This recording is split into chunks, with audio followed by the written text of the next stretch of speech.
الشيطان الرجيم بسم الله الرحمن الرحيم اللهم صل وسلم وبارك على سيدنا نبينا أميرنا مولانا وشفيعنا وحبيبنا محمد طه ياسين حميم سلام على جميع الأنبياء والمرسلين والملائكة المقربين وأرضا آل الكساء وآل البيت الكرام وأصحابه مخلصين وتابعين وتابعيهم ليوم الدين وأولياء الله الصالحين وعلماء متقين والشهداء مطهرين وجميع مشايخنا ومربنا ومرشدنا إلى الله تعالى سبحان ربك رب العزة عما يصفون والسلام على المرسلين والحمد لله رب العالمين وعما بعد. قال الله سبحانه وتعالى في كتاب مبين بعد أعوذ بالله من الشيطان الرجيم وبسم الله الرحمن الرحيم سبحان الذي أسرى بعبده ليلا من المسجد الحرام إلى المسجد الأقصى الذي باركنا حوله لنريه من آياتنا إنه هو السميع البصير. From Surah Isra, the meaning of the words of Allah to the best of my ability and understanding. Glorified is He who carried His Messenger by night from the Masjid al-Haram to the Masjid al-Aqsa, the surroundings of which we have blessed, that we might show Him some of our signs. Surely He, meaning Allah subhanahu wa ta'ala, is the hearing and the seeing. This is the beginning of the journey in which the Blessed Prophet ﷺ was carried from the Masjid al-Haram in Mecca to the Masjid al-Aqsa in Al-Quds al-Sharif, and from there to the cedar tree of the furthest boundary, Sidrat al-Muntaha.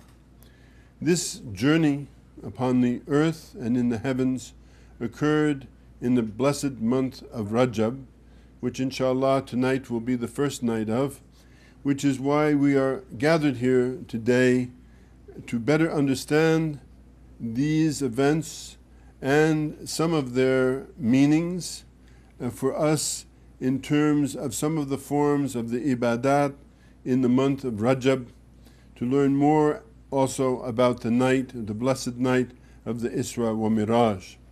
The Prophet ﷺ said, Rajabun Sharullah, Shabanun Sharul Nabi, wa Ramadan Sharul Ummah, meaning that Rajab is the month of Allah, Sha'aban is the month of the Nabi, alayhi-s-salaam, and Ramadan is the month of the Ummah. The Prophet ﷺ also said that Rajab is a name of a stream in the garden which is whiter than milk and sweeter than honey. And if any person fast for a day in this month, he will drink from the water from that stream. The month of Rajab is the light of La ilaha illallah, while the month of Shaban is the light of Muhammad Rasulullah sallallahu alayhi wa sallam. Rajab is also a prelude to Ramadan, which follows after the intervening month of Shaban.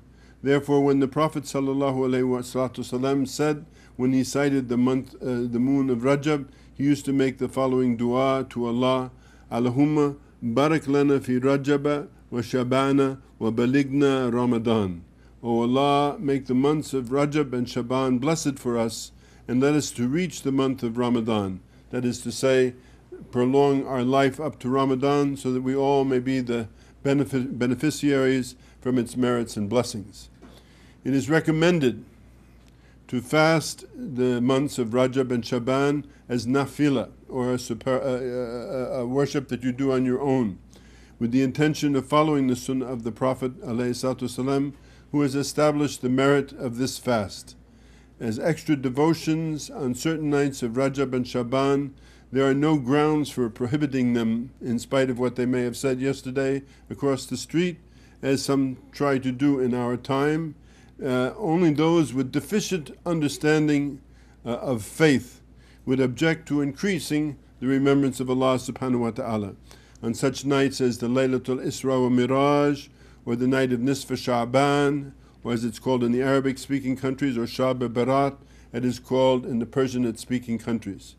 Abdurrahman al-Jaziri, in his book, Fiqh ala al-Madhab al-Arba'a, Islamic law according to the four schools, in the chapter entitled Fasting Rajab, Shaban, and the Holy Months, writes, fasting the months of Rajab and Shaban is recommended. It's mandub, yani, as agreed upon by the three of the Imams, while the Hanbalis differ and they say that fasting Rajab by itself is disliked except if you break the fast during it, and then it is not disliked. In other words, you fast part of Rajab, according to the Hanbalis. So we can say that fasting is the preeminent ibadah of these months, but we hope that in these three sessions here to touch upon other ibadat of this month, and particularly on the ibadat of the holy nights of light, which are sometimes called the illustrious nights.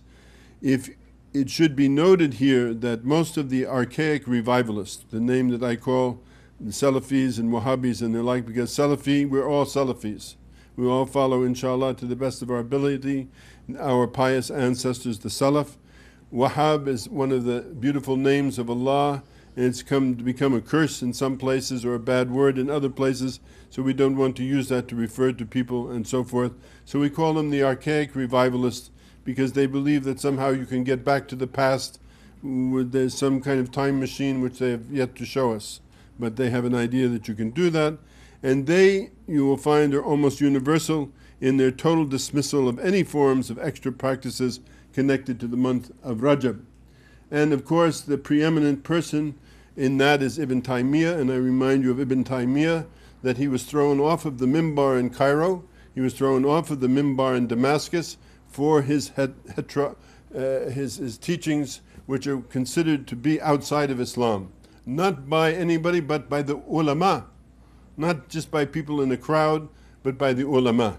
So when you hear the name Ibn Taymiyyah, remember, this is the man who was thrown off the mimbar.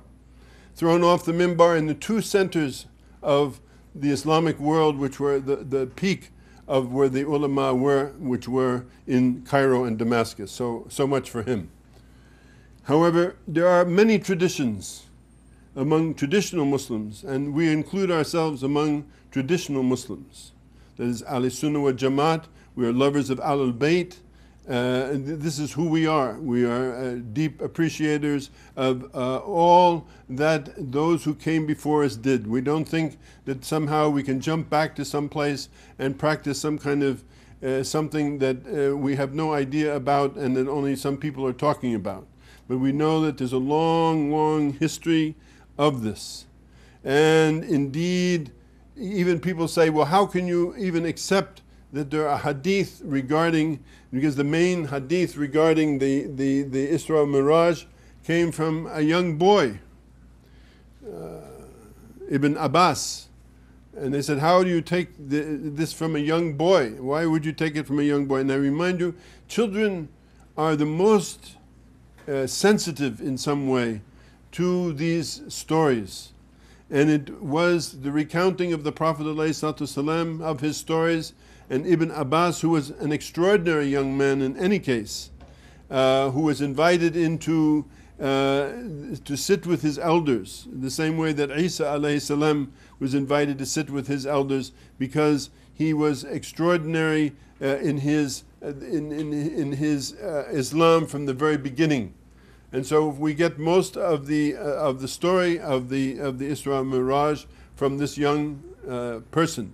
One of the reasons also why we hold these meetings and why we hope that young people come to these meetings is because this is how things are passed on. This is how it goes from generation, from generation, from generation. The young people hear these things and they're very impressed by them. They're impressed by the story of Barak. They're impressed by the journeys to the heaven. All of these things make a very deep impression on the children, which sometimes older people are not as sensitive to, mashallah, as the younger people, alhamdulillah. So the first ibadat of this month that is known in the traditional world is called as-salat al-raghaib, which is observed on the first Friday or of the month of Rajab, or its first night, which should be inshallah tonight depending upon the moon. And we have prepared a little handout for those who want it. We'll make more if we have to, which describes how to do this. It's very simple. It's done between Salat al-Maghrib and Salat al-Isha, and it is related that the person who recites Yasin before sleep and performs the Salat of al-Raghaib in its time will be saved from the terrors of the grave. And the Salat of Raghaib is performed in the following way. Between Maghrib and Isha, make 12 rakat. And in every rakat, after reading Surat al-Hamd, al-Fatiha yani, recite 3 times Surat al-Qadr, Inna anzalnahu fi laylatul qadr, and 12 times Surat al-Ikhlas, Qul huwa Allahu ahad, like this. And then after that, there are some dua, and we have these on a paper for anybody who would like them. This means the Salat of ease. That's the Salat of Raghaib, I think. How would you call it?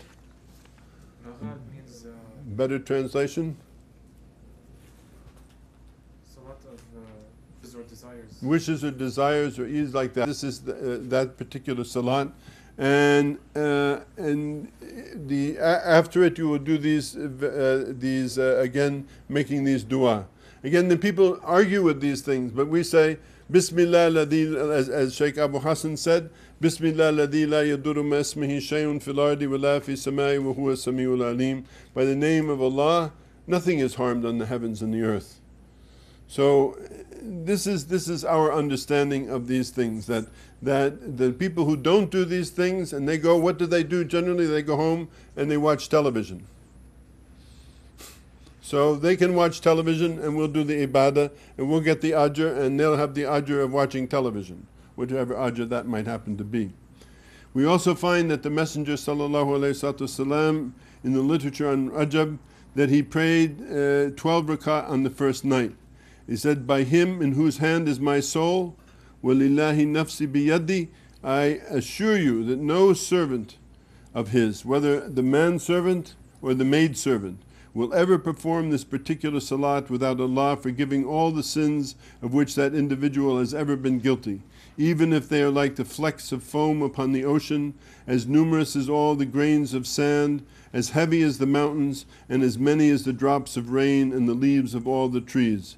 And on the day of resurrection, yani Yawm al-Qiyamah, he will be allowed to intercede on behalf of the members of his family. On this first night that worshipful servant spends in his grave, the reward for the salat will come to visit him in the shape of a human being with a cheerful face and an eloquent tongue. "O my dear friend," it will say, "rejoice in the good tidings, for I am here to tell you that you have been delivered from every severe affliction." This will prompt the servant to exclaim, "Well, who are you?" "By Allah, I swear I have never seen a man with a better looking face than yours. Never have I heard a form of speech more charming than your delightful way of speaking, and I love the perfume that you have on."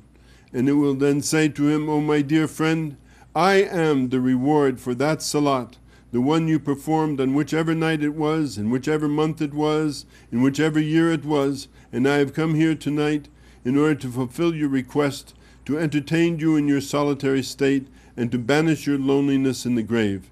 And later on, when the trumpet is sounded, I shall provide you with shade to protect your head from the scorching heat on the fields of the resurrection.